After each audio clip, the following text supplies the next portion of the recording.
আসসালামু আলাইকুম। কবিটিক বাংলার পক্ষ থেকে সবাইকে স্বাগতম। শিক্ষার্থীবৃন্দ, আশা করি আপনারা প্রত্যেকে ভালো আছেন, সুস্থ আছেন এবং কবিটিক বাংলার সাথে আছেন।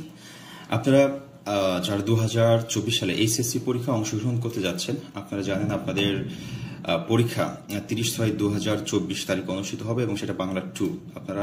আপনারা আরো জানেন যে আপনারা যারা ডিপ্লোমা ইন কমার্স, তারপরে বিএমটি, এরপর ভোকেশনাল, আপনাদের বাংলা এবং ইংলিশ এই দুটো প্রশ্ন কিন্তু হুবহু একই রকম হয়। হ্যাঁ, আবারও বলছি, এইচএসসি ভোকেশনাল আর এইচএসসি বিএমটি এবং ডিপ্লোমা ইন কমার্স, এটা বাংলা 2 এবং ইংলিশ 2 দুইটা প্রশ্ন একই রকম হয়, একই সেম প্রশ্ন হয়। তো আমি আজকে একটি নমুনা প্রশ্ন আলোচনা করতে যাচ্ছি, যেটা হচ্ছে বাংলা 2। শিক্ষার্থীবৃন্দ জানেন যে কবিটেক বাংলা যে নমুনা প্রশ্ন দেয়, এই ধরনের প্রশ্নই বোর্ড পরীক্ষায় কমন আসে। তো এই নমুনা প্রশ্নটা আপনাদের বাংলা 2 যেটা আছে সেটা হচ্ছে ভোকেশনাল, বিএমটি এবং হচ্ছে ডিপ্লোমা ইন কমার্স, আপনার জন্য এই বাংলা 2 প্রশ্নটা কার্যকর হবে। হ্যাঁ, একটু খেয়াল করবেন। আপনারা জানেন যে বছর হচ্ছে শর্ট সিলেবাস ছিল, সেখান থেকে ক বিভাগে 5টা প্রশ্ন থাকবে, 3টা অ্যান্সার করতে হবে। মাত্র আমাদের গদ্যাংশ ছিল মাত্র 3টা। হ্যাঁ, তো গদ্যাংশ 3টা থাকার কারণে যে কোনো গদ্য থেকে 2টা প্রশ্ন আসবেই, আর বাকি থেকে একটা করে বা 2টা করে আসবে। হ্যাঁ, তো আমি এখানে আপনাদের 5টা মোস্ট ইম্পর্টেন্ট সৃজনশীল রেখেছি শিক্ষার্থীবৃন্দ, যে ধরনের গ ঘ এর প্রশ্নটা আছে, এই ধরনের সৃজনশীলই আপনার পরীক্ষায় আসবে। আপনি ধরনটা, পদ্ধতিটা একটু মনে রাখার চেষ্টা করবেন। এরপর খ বিভাগের হচ্ছে পদ্যাংশ, এখান থেকেও আপনার 5টা প্রশ্ন আসবে, অ্যান্সার করতে হবে 3টা। এখানেও আমাদের শর্ট সিলেবাসের পদ্যাংশ ছিল মাত্র হচ্ছে 3টা।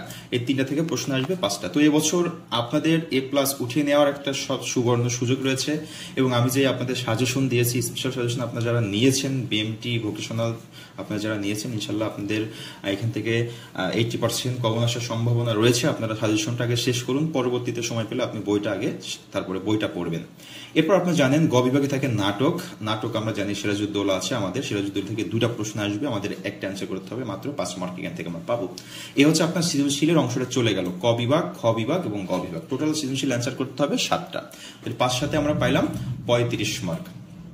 এরপর আসেন গ্রামার বা ব্যাকরণ যে অংশটা আছে, সেখানে 15 মার্ক আমাদের প্রশ্ন আসবে। এখানে আমাদের প্রশ্ন থাকবে টোটাল 6 পর্যন্ত, অ্যান্সার করতে হবে 5টা।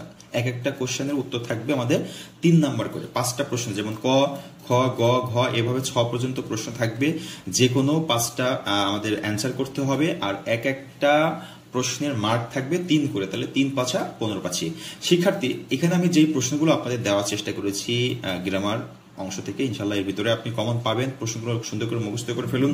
এছাড়া আরো যদি আপনার ভালো কমন উপযোগী সাজেশন লাগে, আপনারা যারা স্পেশাল সাজেশন নিয়েছেন জানেন, উত্তর সহ এই নমুনা প্রশ্নটার উত্তর সহ আপনাদের স্পেশাল সাজেশন আছে।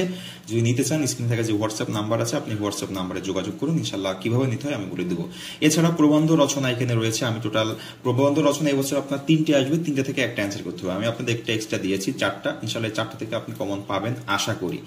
শিক্ষার্থীবৃন্দ, এই হচ্ছে আপনাদের নমুনা প্রশ্নের পিডিএফ লিংক আমি আপনাদের দিয়ে দিব, ডাউনলোড করে নেবেন। নমুনা প্রশ্নের উত্তর যদি আপনি খুঁজে পেতে চান, নমুনা প্রশ্ন সহ 100% কমন উপযোগী যদি আপনি স্পেশাল সাজেশন নিতে চান, হোয়াটসঅ্যাপ আছে, হোয়াটসঅ্যাপ নাম্বার দেখতে পাচ্ছেন আপনার স্ক্রিনে, সেই নাম্বার আপনি যোগাযোগ করুন। হোয়াটসঅ্যাপে কিভাবে নিতে হয় বলে দিচ্ছি। সবাই ভালো থাকুন, সুস্থ থাকুন, আল্লাহ হাফেজ। পরবর্তীতে প্রত্যেকটা সাবজেক্টে নমুনা প্রশ্ন দিব, সেই ক্ষেত্রে আপনারা চ্যানেলটিকে সাবস্ক্রাইব করে বেল আইকনটি অন করে রাখুন, বন্ধুদের মাঝে বেশি বেশি শেয়ার করে দিন, ইনশাল্লাহ।